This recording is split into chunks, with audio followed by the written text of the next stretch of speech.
Welcome to GK land. दोस्तों, हम आज पढ़ेंगे यूनिट 7 से पाचन तंत्र। मानव शरीर के तंत्र का ये पहला भाग है। भोजन के पाचन की संपूर्ण प्रक्रिया 5 अवस्थाओं से गुजरती है: अंतर्ग्रहण, इंजेशन, पाचन, डाइजेशन, अवशोषण, एब्जॉर्प्शन, स्वांगीकरण, एसिमिलेशन, मल परित्याग, डिफिकेशन। अंतर्ग्रहण, भोजन को मुख में लेना अंतर्ग्रहण कहलाता है। पाचन, डाइजेशन, मनुष्य में भोजन का पाचन मुख से प्रारंभ हो जाता है और यह छोटी आंत तक चलता रहता है। मुख में स्थित लाल ग्रंथियों से निकलने वाले एंजाइम टाइलिन भोजन में उपस्थित मंड स्टार्च को माल्टोज शर्करा में अपघटित कर देता है। फिर माल्टेज नामक एंजाइम माल्टोज शर्करा को ग्लूकोज में बदल देता है। लाइसोजाइम नामक एंजाइम भोजन में उपस्थित हानिकारक जीवाणुओं को नष्ट कर देता है। इसके अतिरिक्त लार में उपस्थित शेष पदार्थ बफर कार्य करते हैं। इसके बाद भोजन अमाशय में जाता है। स्टमक में पाचन, अमाशय, स्टमक में पाचन। अमाशय में भोजन लगभग 4 घंटे तक रहता है। भोजन के अमाशय में पहुंचने पर पाइलोरिक ग्रंथियों से जठर रस गैस्ट्रिक जूस निकलता है। यह हल्के पीले रंग का अम्लीय द्रव होता है। अमाशय के ऑक्सिंटिक कोशिकाओं से HCl हाइड्रोक्लोरिक अम्ल निकलता है, जो भोजन के साथ आए हुए जीवाणु को नष्ट कर देता है, साथ ही एंजाइम की क्रिया को तीव्र भी करता है।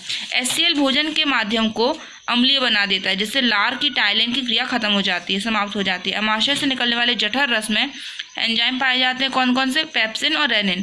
पेप्सिन क्या करता है? प्रोटीन को खंडित करके सरल पदार्थों जैसे कि पेप्टोन से बदल देता है, और रेनिन दूध की घुली हुई प्रोटीन कैसिनोजेन को ठोस प्रोटीन कैल्शियम पैराकैसिनेट या फिर कैसीन में बदल देता है। पक्वाशय, डुओडेनम में पाचन। पक्वाशय को गृहिणी भी बोलते हैं।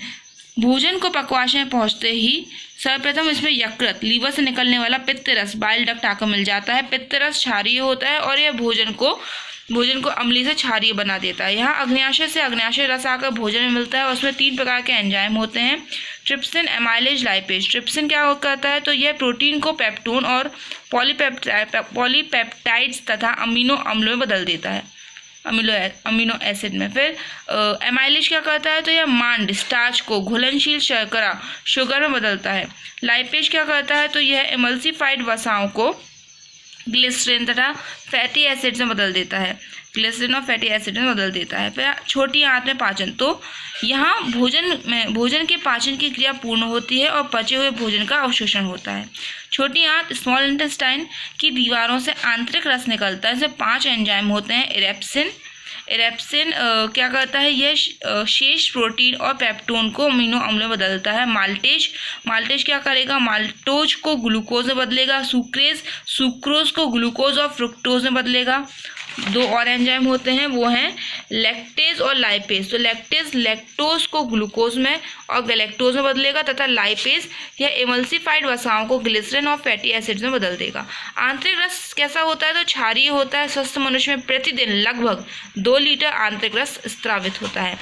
मनुष्य या किसी भी कशेरुकी जंतु की आहार नाल एक लंबी कुंडलित नलिका होती है जो मुख से शुरू होती है और गुदा एनस में समाप्त हो जाती है। मुख गुहा आहार नाल का पहला भाग है। मुख गुहा में जीभ, दांत, 3 जोड़ी लाल ग्रंथियां होती हैं। ये एक नोट करने वाला है कि अभी हाल ही में एक और जोड़ी लाल ग्रंथि फाइंड की गई है और उसका नाम मैं आपको आगे बताऊंगी। टंग, जीभ, मुख गुहा के फर्श पर स्थित एक मोटी मांसल रचना जीभ कहलाती है। जीभ के ऊपरी सतह पर कई छोटे छोटे अंकुर पेपिलाई होते हैं, जिनको स्वाद कलियां, टेस्ट बड्स कहते हैं।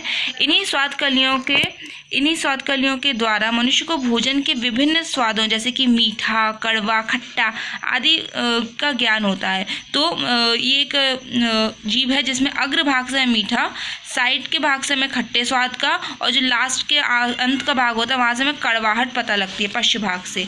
जीभ के अग्र भाग से मीठे स्वाद का, सेम बात, पश्च भाग से कड़वे स्वाद का, बगल भाग से खट्टे स्वाद का पता चलता है। जीभ अपनी गति के द्वारा भोजन को निगलने में मदद करती है। तूत, दांत, मुख गुहा के ऊपरी तथा निचले दोनों जबड़ों में दांतों की एक पंक्ति पाई जाती है। मनुष्य के दांत 3 प्रकार के होते हैं। कौन कौन से होते हैं? गर्तदंती, द्विवादंती और विषयदंती। मतलब कि दकोडेंट, और द्विवादंती मतलब डाइफोडेंट, और विषयदंती मतलब कि हीटेरोडोंट। तो मनुष्य के एक जबड़े में 16 दांत और दोनों जबड़ों के कुल 32 दांत होते हैं। इसमें क्या क्या बना हुआ है? तो इसमें स्टार्ट होता है कृंतक, ठीक है। कृंतक कितने? 2 होते हैं, इनको बोलते हैं इंसेसर। फिर कैनाइन होता है 1, फिर जिसको बोलते हैं अपन रधनक, फिर होते हैं अग्रचवर्णक, अग्रचवर्णक होते हैं 2 जिसको बोलते हैं प्रीमोलस, फिर होते हैं चवर्णक जो कि होते हैं 3 जिनको बोलते हैं मोलस। ओके, और ये पूरा जो जिसमें फिक्स होते हैं दांत उसको बोलते हैं सॉकेट ऑफ जॉ। जबड़े के प्रत्येक ओर 2 कृंतक इंसेसस, 1 रत्नक कैनाइन, 2 अग्रचवर्णक प्रीमोलस तथा 3 चवर्णक मोलस दांत पाए जाते हैं। मनुष्य के दांत दो बार निकलते हैं, पहले शैशव अवस्था में निकलते तो कि केवल 20 होते हैं, और उनमें बच्चों में अग्रचवर्णक दांत नहीं होते हैं, बड़ों में होते हैं, जिन्हें दूध के दांत मिल्की टूथ कहते हैं। वयस्क अवस्था में 32 दांत होते हैं। मनुष्य दंत का सूत्र है जो अभी हमने पढ़ा था 21-23 है ना, 21-23 होता है। 21-23 कैसे कि 2 कृंतक, 1 रत्नक, 2 अग्रचवर्णक, 3 चवर्णक, और जब ये ऊपर के जबड़े में एक साइड दूसरे साइड के मिलाएंगे तो 16 और नीचे के भी 16, तो टोटल 32। दांत के ऊपरी हिस्से या शिखर में इनेमल एक चमकीला स्तर पाया जाता है जो दांत को सुरक्षा प्रदान करता है। इनेमल मानव शरीर का सबसे कठोर भाग होता है। लाल ग्रंथियां, सैलिवरी ग्लैंड्स। मनुष्य में 3 जोड़ी लाल ग्रंथियां पाई जाती हैं। हाल ही में एक नई जोड़ी लाल ग्रंथि पाई गई जिसका नाम है ट्यूबरल ग्रंथि। पहली जोड़ी लाल ग्रंथि जिह्वा के दोनों ओर एक की संख्या में उपस्थित होती है, इसे बोलते हैं सबलिंगुअल ग्लैंड्स और सबलिंगुअल ग्रंथि। दूसरी जोड़ी लाल ग्रंथि निश्चल जबड़े के मध्य में मैक्सिल अस्थि के दोनों ओर एक की संख्या में उपस्थित होती है, इसको बोलते हैं सब मैंडिबुलर ग्रंथि या फिर सब मैक्सिलरी ग्लैंड। और तीसरी जोड़ी लाल ग्रंथि दोनों कानों के नीचे एक संख्या में उपस्थित होती है, इसको बोलते हैं पैरोटिड ग्लैंड्स सबसे बड़ी होती है। और फिर मनुष्य के लार सलाइवा में लगभग 99% जल और शेष 1% एंजाइम होता है। मुख में पाचन 2 प्रकार से होता है, यांत्रिक पाचन, रासायनिक पाचन। यांत्रिक पाचन होता है दांत और जीभ के द्वारा, रासायनिक पाचन होता है लार के द्वारा। तो 3 ग्रंथियां होती हैं जो हम अभी पढ़ रहे थे। तो सबसे बड़ी लाल ग्रंथि होती है पैरोटिड ग्रंथि जो हमने बताया था कान के नीचे, ठीक है। और उसके बाद जो दूसरी बड़ी ग्रंथि है पैरोटिड के बाद कौन सी, सब मैंडिबुलर ग्रंथि जो यहाँ पाई जाती है। और जो एक और है वो है सबलिंगुअल ग्रंथि जो यहाँ। ओके, तो ये सैलिवरी ग्लैंड्स जो हैं लाल ग्रंथियाँ बहिस्रावी ग्रंथियाँ होती हैं। और जो हमने नई खोजी है, मतलब कि हाल ही में खोजी गई है ट्यूबरल ग्रंथि, ये नाक और होंठ जहाँ मिलते हैं वहाँ कहीं खोजी गई है। लार में मुख्यतः 2 प्रकार के एंजाइम पाए जाते हैं, टाइलिन और लाइसोजाइम। अवशोषण हमारा थर्ड प्रोसेस था। तो पचे हुए भोजन का हृदय में पहुंचना अवशोषण कहलाता है। पचे हुए भोजन का अवशोषण छोटी आंत की रचना उद्दर्ग विली के द्वारा होता है। रेलवे का क्वेश्चन है, विली क्या होता है, पता ही नहीं था क्या होता है, तो भैया छोटी आंत का एक हिस्सा है, ठीक है।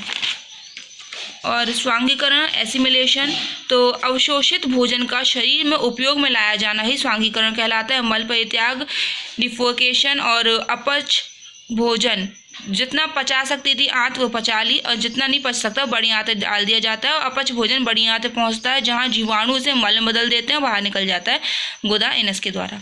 फिर पाचन कार्य में भाग लेने वाले प्रमुख अंग, इसका हम सेकंड पार्ट बनाएंगे। Okay, thank you friends, bye.